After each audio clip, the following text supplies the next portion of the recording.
અને 4 આંગળ જમીનમાં હગો ભાઈ હગા ભાઈ ઢીબી નાખે એ ભાઈ એને સમર્પણ કહેવાય? માં છે ને એ માં છે, અને માં તમે જોવો ને એની વાય બાપનું, એની વાય દીકરાની વાય બાપનું લાગે, માનું ન લાગે. પણ માએ સમર્પણ કરી દીધું કે આની વાયના બાપાનું જ રાખજો. કે કેમ? એ કે આ કદાચ કોથળીઓ તોડીને ધૂળમાં માથું ગાલીને ઊંધો પડ્યો હોય કોઈ કેમ કે કોનો છે ફલાણી માનો છે, મારા ખોળી આમ જીવ નહીં રહે, એની વાય બાપાનું રાખો. આનું નામ સમર્પણ કહેવાય. અને હારા દીકરા છે ને એની વાય માનું લાગે, તમને ન ખબર હોય તો કહી દો. કર્ણ કોનો? કુંતીનો. ભીષ્મ કોનો? ગંગાનો. શિવાજી કોનો? જીજાબાઈનો. ગણપતિ કોનો? મા પાર્વતીનો. હનુમાનજી કોનો? અંજનીનો. ગાંધીજી કોનો? પુતળીબાઈનો. હારા હારા માના, બગડેલા બાપાના. આ શિવાજીના માનું નામ જીજાબાઈ છે, લગભગ દુનિયા જાણે છે. એના બાપનું નામ જાણતા છે, પણ બધા માનું નામ જાણે છે, એટલે બાપનું નથી જાણતા. ગંગાનો પુત્ર ભીષ્મ. વિચાર કરજો, ભીષ્મના માં ગંગા છે, આખી દુનિયા જાણતી છે, અને બાપને લગભગ ને ખબર નહીં હોય. ઈ માવડીઓને ખબર હતી કે અમારા દીકરા કેવા થાય છે, આની વાયના બાપાનું નહીં, અમારું રાખો, અમારું. સમર્પણ છે. અને માં તમે જોવો ને બધે ઉપર બેઠી, ધજામ જાઓ, આરાસુર જાઓ, પાવાગઢ જાઓ, ચોટીલા જાઓ, બધે ઉપર બેઠી. શું કામ? મારા સંતાનની નજર રહે એટલે. અને બાપા બધા ભોંયરામાં છે, તંબકેશ્વર ને રફાળેશ્વર ને ભોંયરેશ્વર ને રિયા સલમુ દાબે. માન બાપમાં બાપુ ધરતી ને આસમાન જેટલો ફરક છે. માં છે એ માં છે. પણ મેં કીધું એમ કઈક આપણે વિચારવાની જરૂર છે. આવા ધર્મના કાર્ય થાય અને જો બાપુ આ બગાડ અટકે નહીં તો કઈક આમાં હું તમે વિચારી તો જ કઈક આનો છેડો આવે, બાકી તો કઈ એક વ્યક્તિથી આ કઈ પતે એવું નથી. એટલા માટે કંઈક આપણે વિચારવું જોઈએ કે આ બગાડ અટકતો કાં નથી ને બગાડ વધતો. ભલે હું કહું ઘટે નહીં તો કઈ નહીં, પણ ઉભો તો રહેવો જોઈએ, પણ ઊભું નથી રહેતું. કૃષ્ણ પરમાત્માનો ઇતિહાસ બાપુ ભાગવત છે, કૃષ્ણ પરમાત્માનો ઇતિહાસ છે, રામકથા છે, રામનો ઇતિહાસ છે. ગ્રંથો 4 વેદ, 6 શાસ્ત્ર, 18 પુરાણ, 108 ઉપનિષદ, નિચોડ બાપુ આ ભજન છે. પણ આને આપણે સમજવાની વાત છે. મારો કહેવાનો મુદ્દો મહાપુરુષોએ તમને મને આપીને દીધું છે એ બરોબર છે, પણ હવે આનું આપણે મંથન કરીને આપણા ઘરમાં જો આપણે રામ જેવા દીકરા ન હોય, સીતાજી જેવી દીકરી ન હોય, તો પછી આ કથાનો અર્થ શું? કહેવાનો મારો મિનિંગ એ છે કે કેવા દીકરા હોય, કેવા ભાઈઓ હોય, કેવા માવતર હોય, કેવી બહેનો હોય. આ જોવું હોય કે રામાયણમાં જોવું, અને રડેલું ન ખાવું હોય મહાભારતમાં જોવું. મહાભારતમાં ઈ જ થયું ને. મહાપુરુષો તો એમ કે છે કે એક એકના હાથમાં 10 હાથીનું ભુજા બળ હતું. તેમને ઉપયોગ શેમાં કર્યો? ભયું મારવાનો. એટલે શું સારું કર્યું? કાંઈ છે નહીં બાપુ. ઝઘડામાં મેં બહુ કર્યા. હા, મેં આ જેસલ કરતા મારો ઇતિહાસ ખરાબ છે, તમને જે લાગતું હોય. અને હું ખટારાનો ડ્રાઈવર હતો, 20 વર્ષ મેં ખટારો હાંક્યો. ખટારાનો ડ્રાઈવર તો 19મી કોમ નો કહેવાય. પણ હમણાં મેં કીધું ને સિદ્ધાંત બાપુ જીવનનો હોવો જોઈએ. હિન્દુસ્તાનના રાજ્ય જેટલા છે ને એ બધા જોઈ લીધા મેં. પણ કોઈ એમ કે દરબારે દારૂ પીધો તો પરમાટી ખાધી દીધી, 5 લાખની શરત મારીને આવજો, હું પુરવાર કરી દઈશ. બાપુ એવી ખુમારી જોઈએ મારો બાપ કોણ, મારું કુળ કયું, મારી ખાનદાની શું છે. નકી આ ખવડાવનારા પીનારા મને નહીં કોઈ મળ્યા હોય. મારું ગામ આખું બાપુ હાજે બાદશાહ થઈને ઊભું હોય, આખું ગામ. પણ આપણી ગેરંટી જો કે આપણી બજાર નહીં આવવાનું, મહેરબાની કરી. નગર હું કાયમ 24 કલાક નશામાં જ હોઉં છું. કહેવાનો મારો મિનિંગ એ છે કે તમને તમારા કુળની, તમારા ખાનદાનીની જો ખબર ન હોય, કુળ કોઈ બી હોય, સમાજ કોઈ બી હોય, કહેવાનો મારો અર્થ એ છે કે કાંઈક મા બાપના કુળની કે આપણા કુળની. આ સોલંકી પરિવાર છે તો અમે સોલંકી છે એમ તમે બાપુ ખુમારીથી ક્યારે કહી શકો? તમે રહ્યો એવી રીતે કોકના ખિસ્સા કાતરી, તમે પછી એમ કહો ભાઈ ખિસ્સું કાતરી લીધું, સોલંકીનો દીકરો ખિસ્સું કાતરી લીધું, એમ નામ રે? અરે કોક ભૂખ્યાને બાપુ પેટ ભરાવીને પછી એમ કહે હું સોલંકીનો દીકરો, રાંકાને કોઈ દી ભૂખ્યાને હું ખાવા ન દઉં, એવું બને ને એવી ખુમારી જોઈ. કોકનું લઈ લેવું છે ને પાછો પાવર કરવો, એ બે જ્યાં મેળ પડે. અત્યારે તમે જુઓ આખી દુનિયા બધા હોની નાચ ચાલીને બેઠા છે. હું પટાલ ને, હું દરબાર ને, હું કોળી ને, હું ભરવાડ ને. આપણે એમ કુનિયારે વાત કરવી ને કે હું તો એમ કહું 18 વણમાંથી બોલાવો અને એક હોડીમાં બેહારો, હોડી દરિયામાં વ્યાતી કરો ને ખીલી જાય એટલું ફાંકું પાડો. પાણી કાઢવાની મહેનત બધા હરકી કરે, શું કામ બુડે છે, બુડે પછી એક થાવ તે પેલા થાવ ને પછી દરબાર હોય તો એ મંડી જાય, કાઢો ને મરશું હમણાં દરબારે લાગી જાય. કૃષ્ણ પરમાત્માનો બાપુ આ ઇતિહાસ, એનો એક તમને દાખલો આપો. કૃષ્ણ પરમાત્માને સુદામા ઉજ્જૈનમાં બે સાંદીપની ઋષિના આશ્રમમાં ભણ્યા. જો આ દુનિયા આખી બાપુ કર્મની વાતો કરે છે ને, મેં કીધું એમ મારો ઇતિહાસ ખરાબ છે અને મને આમાં ટપાઈ નથી પડતા. મારું કામ હાલ્યું છે મને કઈ ખબર છે નહીં, પણ હાલી ગયું છે ગમે એમ હોય, જેટલા દી હાલે એટલા દી. આપણે છૂટા દીધા નથી, લીધા છે બધી હાલે છે, જ્યાં સુધી હાલે ત્યાં સુધી. આપણે કઈ પુસ્તક વાંચ્યા નથી.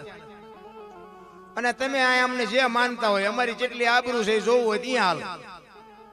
એટલે આપણે કઈ જોતું નથી. 2 કિલોમીટર જાય ને એટલે બાપુ આયા આવો, બાપુ આયા આવો, બાપુ આયા આવો, અહીંયા કણે લઈ ગયા છે, પાછા નથી દેતા. અમે તો બહાર જઈએ ને એટલે અમુક બેન હોય, ભાઈ હોય, એમ કે બાપુ અમારા ઘરે હાલો ને પગલા પાડવા, ઘરે હાલો ને પગલા. એટલે અમારા પગલા શું પાડવાના હોય? એ કે ના ના હાલો હાલો. એટલે અમે અહીંયા જઈએ ને પછી ચા પાણી પી, જે કઈ હોય એ બધું કરીને પછી આવીને ઘરે જઈએ ને તો ઘરે શું કે ખબર કે બહાર ઉભા પોતું કર્યું પગલા પડશે. આપણે એમ ઘર ઓલા બહાર વાળા કે છે પગલા પડાવવા છે, ઘરે અમે ધરાહાર પાડી છે તો મેળે અમારા ચકડા બંધ થઈ જાય. શું કરવું? હા એ કે બધે બહાર ભલે પાડતા હોય, અમારે ઘડીએ ઘડીએ પોતા નથી કરવા, ઘડીક બહાર ઉભા રહ્યો. શું સમજવું આમાં? તમારા માટે તમારે કરવાનું છે, કોઈના માટે કઈ કરવાનું નથી. એક ઘડી હાથી મેં પુનિયા 24 કલાકમાં કઈ કરશો એ જ તમારી ભેળું આવવાનું છે. બાકી જય ભગવાન, બૈરું હોય તો ભલે, છોકરો હોય તો ભલે, બાપ હોય તો ભલે, ધણી હોય તો ભલે, કોઈનું છે નહીં. આપણે ઊભું કર્યું છે ને, આપણે બાપુ ધ્યાન રાખવું પડે. ભગવાને આપણે આવ્યા ને ત્યારે આપણે બૈરું મોકલાયું નથી. આપણે અડધું ગામ લઈને ગયા હતા ઘોડે ચડી, એમાં ભગવાને નતા આપ્યું. એટલે બૈરું કે તેલનો ડબ્બો ખૂટી રહ્યો, લાવી દેવો પડે. આપણે ઊભું કર્યું છે, એમાં પછી હાલે નહીં. પણ આપણું નથી મગજમાં રહેવું જોઈએ. મહાપુરુષો એટલે કે છે તું કરી ઈ જ તારા હાથમાં આવવાનું છે, હું કરું ઈ જ મને હાથમાં આવવાનું છે, બાકી કાંઈ છે નહીં. ઈ કૃષ્ણ પરમાત્મા ને સુદામા બે સાંદીપની ઋષિના આશ્રમમાં ઉજ્જૈનમાં બે ભણ્યા અને સમય સંજોગ અનુસાર 2 જણા જુદા પડ્યા. કૃષ્ણ પરમાત્મા દ્વારકા જાય અને સુદામા પોરબંદર જાય. જો બાપુ મિત્ર તો આખી દુનિયા તમારે હશે ને મારે હશે, પણ મિત્ર હેડા કીજી એ ઢાલ સરીખા હોય, એ સુખમાં પીછે રહે અને દુઃખમાં આગે હોય. ભાઈબંધ એને કહેવાય. હગો હારો નો હાપડે ને મિત્ર મળે જો લબાડ, પત્ની મળે કભાર જાતો એળે જો અવતાર. તાણે પખા મોળા હોય તો ગિરનાર ભેગું થઈ જવાય ને હું જીવીને કરવાનું ભલામણા. હે અરે ભાઈબંધ ભેગો થાય કે લાવી એક જ બીડી લઈ આવે. શું ભાઈબંધ એને કરવું? હગામાં આપણે એમ થાય હાલો ને આપણે ફોન કરી ખબર પૂછી. આપણે એમ કે કેમ છો, કેમ મજામાં? તો કે 5000 મોકલાવજો. એટલે આ શું આ હગાન ગુડવા છે? ઘરે જઈ બૈર અહીંયા સોટે. આપણે એમ થાય કે આમાં ગિરનાર ભેગું થવાય ને આમાં ચા ઠરે એવું ક્યાંય હતું. હગો હારો નો હાપડે, મિત્ર મળે જો લબાડ, ઘરે બૈરામ ઠેકાણું હોય તો બાપુ કાંઈ છે એની વાત. એની જ બાપુ વાતો આ જેટલા મહાપુરુષોના દુનિયા ગાણા ગાય છે. આ પબજી બાપુની વાતો આપણે કરી છે, તમે તો કદાચ જોયા હોય, બાકી આપણે તો કઈ જોયા નથી. પણ તો એના ગાણા શું કામ ગાવા પડે? એનું જીવન કેવું હોય છે? આપણું પાડોશી જો સારું ન બોલતા હોય તો એ માણા હતા ને આપણે માણા છે. અરે ઇતિહાસ જાનવરના થઈ ગયા. હળદીના ઘાટ ઉપર મહારાણા પ્રતાપનો ઘોડો પૂજાય, સતાધારમાં પાડો પૂજાય, જમરાળામાં ભેંસ પૂજાય, કચ્છમાં દાદા મેકરણનો કૂતરો ને ગધાડો પૂજાય. આપણને બાપુ કોઈ સારી રીતે સીતારામે નથી બોલતું. શું કૂતરા કરતા બે જ નથી? હે માણાનું જીવન મળ્યું છે ભલામણા. હું તો એમ કહું અંધારી ઓરડી હોય એમાં એક ભેંસ ને બાંધો અને એમાં એક બસ ભરીને રજકો નાખો અને એમાં એક આંકડાનું પાન નાખો. આંકડામાં સમજો ને, આંકડાનું એક પાન નાખો અને પછી બારણું બંધ કરી. હવારે તમારે જોવું હોય જોઈ લેવાનું હોય. ભેંસ બાપુ રજકો ખાઈ ગઈ છે, આંકડાનું પાન પડ્યું છે.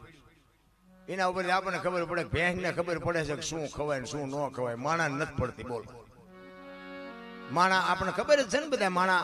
ભલે હું આ તમને કઈ સલાહ દઉં છું એવી વાત નથી, પણ શું ખાય છે ને શું પીવે છે દુનિયા, શું વ્યસનમાં કેટલી આંધળી થઈ જશે આખી દુનિયાને કોને નથી ખબર? હું તો નગર એમ કહું કે આ ગુટકા ને ઓલા બધા જે કઈ જે આવે ને બધા કોથળીઓ ના જે આવતું હોય એ બધું તમે ભૂંડડા નાખજો. ભૂંડડા એક વખત ભલે પૈસા થોડાક થાય હું આપીશ, નાખજો. ભૂંડડું નથી અડતું એની વાયા આપણે તમે જુઓ તો પાગલ થઈ ગયા છે. અને પાછા એમ કે જાનવર જેવો, જાનવર જેવા થઈ જાવ તો જિંદગી સુધરી જાય એવું છે.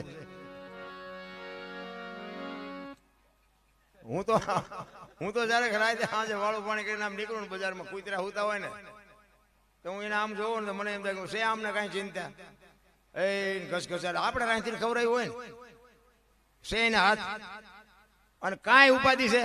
ધાબુ ભરવું છે ને છોકરો પરણાવો છે ને વહુ તેડવા જવું ને કોર્ટમાં જવું વકીલ જોવે છે ને જામીન નથી ચડતા ને અમારું સન્માન ન કર્યું રાજકારણમાં સરપંચની ચૂંટણી પૂરે હું કાંઈ લોહી ઉકાળા છે. આપણે બધા બુદ્ધિશાળી ની વાતો કરી. મને તેમ થાય કે માણાની જેલ બનાવી, માણા હાટું વકીલ જોવે, માણા હાટું મેજિસ્ટ્રેટ જોવે, માણા ને જ આ બધું નડે. મને એમ થાય કે ઢોરા હારા નહીં એમને હાટું કઈ સહેજ નહીં તો મારા દીકરા હિલોળા કરે છે. આ બધું કરવું શું કામ પડ્યું? અમે હમણાં આજ રસ્તામાં આવતા હતા ને ઓલા ગેસ પુરાવા ગાડી પંપે ઉભી રાખી ને તમે કહો આપણે પાણી પીવી હતી, પાણીની પરબ હતી ને એ લોટા હાકળે બાંધ્યા હતા. બોલો આ કૂતરા લઈ જાય? લોટા ને હાકળે બાંધવા પડે. એક પરબ બાંધવા વાળો જો બાંધતો હોય, અહીંયા પાણી પાવા વાળો પાણી પાતો હોય, એ માણસ લઈ જતા હોય છે ને મૂળ.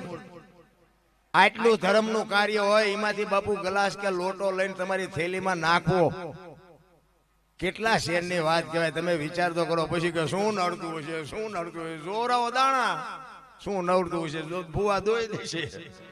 તમારે ત્યાં ગમે એમ હોય, અમારે ત્યાં જોવાનું કઈ હેલ્યું છે. મને તો અત્યારે એમ થાય છે કે ભજન ગાવાનું શીખ્યા એના કરતા આ શીખ્યા હોત તો મેળ પડી જાય એવું હતું અત્યારે. પૈસા કરોડપતિ બાપુ, કરોડપતિ દાણા જોરાવા આવે અને અહીંયા ઓલા ભાઈ એમ કે કાલ ને પમદી આવજે. અહીંયા તતણથી વારો નથી આવે એવું આપણને ન ખબર હોય આપણે શું કર્મ કર્યા છે. ભૂવા હું કાઢી દે એ તો તમારા પછી એક શંકાનું સમાધાન કરવા હાટું કઈ કે બાકી આપણું કરેલું હોય ને આપણને જ આડું આવે. એમાં ભૂવાય ન કાઢે ને માતાજી ન કાઢે.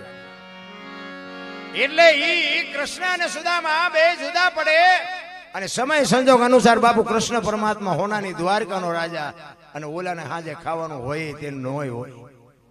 જો કૃષ્ણની ભાઈબંધી હતી. જો કર્મની વાતમાં મને કઈ ખબર નથી પડતી હો. તમને જે તમને હુતું હોય કરજો.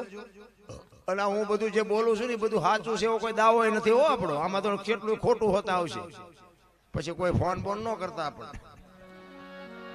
કારણ કે આ તો આખી દુનિયા કહે છે કે રામ વનમાં ગયા હતા એટલે હું કહું છું ભાઈ કે રામ ગયા હતા હું અહીંયા નહોતો. પુરાવો નથી આપણી પાસે કઈ.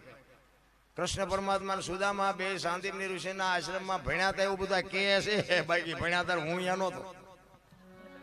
હા એટલે માનો તો આ બધું સાચું છે, ન માનો તો હું આખો ખોટો છું. કારણ કે ખોટા હોય તો જાણે દિવાળી મૂકવાની છે એક દી છે નહીં કઈ વાતમાં. આ તો એકાબીજા અંદર અંદર ટાંટિયા તાણવાની વાતો છે. આમાં મોબાઈલ તો બાપુ કોઈને હગું જ નથી રહેવા દેવાનું. તમે જુઓ 10 વર્ષ આવવા દો. છોકરો બાપાને એમ કહેવાનો કે અમારા બાપા ક્યાં 10 વર્ષ તે અને અડધા પડધા તો બીડીઓ ઠૂંટા મીણતા થઈ જાય છે. હા એને ખબર નહીં મેં ખાધું જ ચારે. આ મોબાઈલ તો દી ઉઠાડી દેવાનો. હા એ આપણી વાતો અમુક યાદ રાખજો. ઈ સુદામા ને બાપુ એમના પત્ની કહે છે કે તમારો મિત્ર કૃષ્ણ હોનાની દ્વારકાનો રાજા જાવ ને 2 મણ દાણા લઈ આવું ને છોકરા ભૂખ્યા ખાવું કરે મરી જાય. સુદામો કે આપણી પાસે દાણા નથી, આપણા કર્મ છે ને અહીંયા કે હોનાની નગરી છે એના કર્મ છે. કે 2 મણ દાણા દે તો જિંદગી થોડી ઉતરી જાય. એ કે હું નથી માગવા જાઉં. કે પણ જાવ ને કઈ માગવું નહીં પડે. આ તમારા દરણ જોઈશે તો ખબર પડી જાય છે. કર્મની જો બધા વાતો કરતા આપણે આખી દુનિયા રામ રામ રામ કરે છે. સીતાજી રામ ને પડીને આખી જિંદગી મારો દી ન હોઈ ગયો શું કર્મ છે? રામ 14 વર્ષ વનમાં રખડ્યા એમનું શું કર્મ છે? કૃષ્ણ પરમાત્માને ખબર ન હોય કે આ બેસ તો ભીલ મન બાણ મારશે ને ખબર ન હોય. 14 બ્રહ્માંડના અધિપતિને જો ભીલ બાણ મારી અને પતાવી દે તો એનું શું કર્મ છે? થઈ થાવીને થાશે એવો ત્રિકાળ જ્ઞાની મહાપુરુષ ગંગાનો પુત્ર ભીષ્મ છેલ્લે બાણની પથારીમાં હોવું પડે એનું શું કર્મ છે? એમના દૂત આવે જેનું મોત હોય ને જીવ લેવા આવે અને એ વખતે બાપુ ભીષ્મ એમ કે 6 મહિના પછી આવજે. પોતાનું મોત પાછું ઠેલી શકતો એવો સિદ્ધ પુરુષ, એવો શક્તિશાળી, એને છેલ્લે જો બાણની પથારીમાં હોવું પડતું હોય તો તો એનું શું કર્મ છે? આપણે જેટલાક ના બૂસ માર્યા છે એ જોવો તો આપણે નહીં ભોગવવું પડે? હા, મને તો કઈ આમાં બહુ કર્મમાં ટપા નથી પડતા. આ ભક્તિ કરે એવડાય દુખી છે, દુનિયાના કાંઠલા જાને લઈ લે એવડાય સુખી છે. એટલે હું તો આમાં આ તો બધું મેં હમણાં વાત કરીને કોઈ આપણું હાલ્યું છે તો આપણું હાલ્યું જાય છે એમના. બાકી આપણને કઈ ખબર સાચું છે ખોટું મારો રામ જાણે, બાકી હાલ્યું જાય છે. અને ભગવાન કઈક શક્તિ આપી છે. આ હમણાં આ ભાઈએ જે મને ફોન કર્યો ને, આ ભક્તિની વાત હું તમને થોડીક વાત કરું કે આ છે ને કઠણી છે, આ ભક્તિ નથી. અને આ કઠણીમાંથી હોરા નીકળવાની તેવડે હોય ને તો જ આ ધંધો કરવો જ. ભક્તિ કરવી હેલી વાત જ નથી. આજ હું તમને મારા અનુભવનો વાત કરું કે આજની જે તારીખ છે ને, આજની તારીખ એ મારા અંગતમાં અંગત વ્યક્તિ બાપુ એક્સપાયર થઈ ગયું છે. આજ અહીંયા બાપુ બેસણું હતું. અંગત વ્યક્તિ, હું ખુલાસો કરી શકું એમ નથી. અને બીજી વાત એ કે આજ મારી ચોથી રાત છે. સુરેન્દ્રનગર થી 250 કિલોમીટર થાય. કાલની તારીખ મારી અમરેલીની પાસે રૂપણિયા ગામ છે. આ 250 કિલોમીટર કાપવાનું છે, રાત ઉજાગરો કરવાનો છે. અમારે જે કઈ માંગ છે અમારે પૂરી કરવાની. તમે અમને બોલાવ્યા, જો ઈ અહીંયા ઘરે રહી તો તમે એમ કહો કે આ તો બધા ખોટા પૈસા દાદા આવ્યા હોય ને અહીંયા વ્યાઈ ગયા. અને અહીં આવ્યા છે ને એટલે હવે અમારા સમાજનું સાંભળવાનું કે આ મોટો ભગતનો દીકરો ઘરે આવું બને તો તે હારા ગમે હાલ્યા જાય છે. બાપુ એવી હાવ હેલી વાત નથી, પણ જેની માથે વિશ્વાસ હોય ને, આ અમે વિશ્વાસથી હાલી છે. બાકી તો આ મર્યા એ પાછા આવવાનું, અમે અહીંયા રોકાણા હોત તો આવવાનું નહોતું. અને કદાચ અમે અહીંયા રોકાણા હોત તો તમે અમારું વાંકું બોલવાના હતા. આ આવ્યા એટલે ઈવડે વાંકું બોલશે, એટલે ક્યાં જવું? એટલે અઘરી વાત છે. 4 રાયતું 4 5 રાયતું ખેંચવી તો એને એમ નથી થતું કે 5 દી આના ઘરે શાંતિ રાખવી. હું તો ક્યારેક એકલો વિચાર કરું કે તારા ગાણા ગાવી છે, તું 2 દી તો જાળવતું હોય, મરવાનું તો અમારે છે, પણ 2 દી નો જાળવી. 12 મહિનાનો તહેવાર, લાગડ પ્રોગ્રામ, અને એમાં ઘરે મળનું. બાપુ આ તમારી શક્તિ નથી એવી મારી વાત નથી, પણ બાપુ આ જીરવું ની ઝેર કરતા ભૂંડું છે. ભક્તિ બાપુ એમ નામ જો અહીંયા કણે કઈક એવો પ્રસંગ બન્યો હોય ને તો તમે ફોન કરી શકો કે ભાઈ અમારે આવું બની ગયું છે ને તમે આવતા. એટલે એમાં એમ તમને ન કઈ કહીએ. અને અમે જો કહીએ તો કે નો ચાલે, અહીં બોર્ડ સાપ્યા છે, માણસો ભેગા થયા છે, પૂંછડું છે, ઠૂકડું છે. એટલે અમારું તો જ્યાંય નથી હાલતું. પણ એના ભરોસે બાપુ સવારામ કીધું, ભજનના ભરોસે રેજે અંતે હીન રોપશે, અમર બીજક હાથ લાગ્યું એને કાળ કેમ લોપશે. કહેવાનો મરદ આ ભજન છે ને ભરોસો છે, તમને હોય કે ન હોય. બાકી એમ ભજન એમને સમજાય એવી વાત જ નથી. મુદ્દો જ મેન છે. ગણપતિનું માથું ભોળાનાથે કાપ્યું, આખી દુનિયાને ખબર છે. દીકરો ગણપતિ ભોળાનાથનો દીકરો, અને ભોળાનાથે કે માથું કાપ્યું અને હાથીનું લગાડ્યું. ફોટામાં જોઈ, મૂર્તિમાં જોઈ છે ને, તો હું એમ કહું છું કોઈ કાપ્યું ત્યાં જ નહીં પડ્યું હોય. હાથીનું શું કામ લગાડ્યું છે? અને હાથીનું માથું માણાના શરીર ઉપર ફિટ થાય તમને જેમ લાગે તો આ હશે શું? ખોટું તો કઈ, આ તો આધુનિક યુગ છે, અત્યારે કોમ્પ્યુટરનો યુગ છે. ગણપતિનું માથું હાથીનું જ હોય. કોઈ અત્યાર સુધી વિરોધ ન કર્યો કે આ ખોટું છે, આને કાઢો, બહાર નાખી દો. તો આમાં હકીકત શું છે? કોઈ ન ખબર હોય, પાવર થી કહું, એક ઊંચો હાથ કરો જો ખબર હોય તો.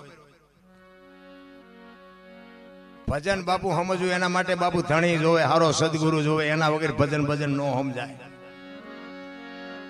એક ભજન કે છે ને, રામ કિસી કો મારે નહીં એસો પાપી નહીં હે, રામ આપે આપ મર જાતે કરતે કુડે કામ. કે રામ કોઈને મારતો નથી, તો રાવણ ને વાલી ને એના બધાને કોઈને માર્યા?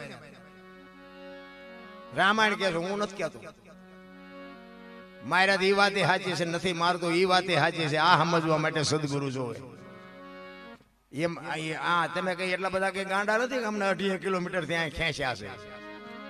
તમારથી પતિ જતું હોય તો અમને બોલાવો નહીં ને તમે. એવું હેલું નથી રામ. અમે કીધું હમણાં, અમે કીધા પછી તેમ જ્યાં બોલ્યા, નકર તમને આ તમારા ગામમાં અમને શરમ નથી લાગતી. બોલો, તમને બધાને શરમ લાગતી? બધા બેઠા તેમને. અમે તો હમણાં હિલોળો કરીને વ્યા જાવ. અમારું ચાર્જિંગ થઈ જાય 8 દિવસ સુધી અમારું ચાર્જિંગ ઉતરતું નથી. કેવો ડાયરો બેઠો હતો, કેવું આયોજન હતું, મોજ આવી. આ ખર્ચો તમે કરો છો ને બાપુ મોજ અમે લૂંટીને વ્યા જાય છે તો આ કઈ મોજ છે રામ. હું તો મારા મિત્રો હોય ને એ કે એટલે પણ તમે એટલા બધા ઉજાગરા આમ છે તેમ છે હું કહું હાલો તમે મારે ભેગા બેસી જાઓ ગાડી ખાલી જો હાલો અહીંયા તમને જમવાની વ્યવસ્થા કરાવી દઈને તમારે જાગવાનું નહીં તમને હુવાની વ્યવસ્થા હોત કરાવી તમે ખાલી ગાડીનો બાપુ પલો કાપો તો તમને ખબર પડે. એટલે કૃષ્ણ પરમાત્માની પાસે જવા માટે સુદામાના પત્ની સુદામાને કહે છે ને સુદામાને બાપુ એમ થયું કે બૈરન નહીં પુગાય મારે જવું પડશે. દુબળો દેહ હાથમાં લાકડી અને ડગુમગુ બાપુ પોરબંદર થી નીકળ્યો અને દ્વારકાના પંથે જાય અને કાગ બાપુ વાણીમાં એવું લખે કે સુદામો કેવો લાગતો હતો દુબળો દેહ હતો બાપુ. વાણી છે ને વાણી જ્યાં જ્યાં બની છે ત્યાં વાતું પડી છે એમ નામ કોઈ ભજન બને નહીં. લખવું હોય તો લખી લેજો જ્યાં વાતું છે ને જ્યાં ભજન છે ત્યાં વાત પડી છે. એમ નામ ભજન બનતો હતો ત્યારે બુદ્ધિના ગાળિયા કેટલાય છે ભણેલા ગણેલા બાપુ ઉભા વાહડા જેવા રખડે છે. એક ભજન બનાવીને મૂકો જો હાલે તો નો હાલે.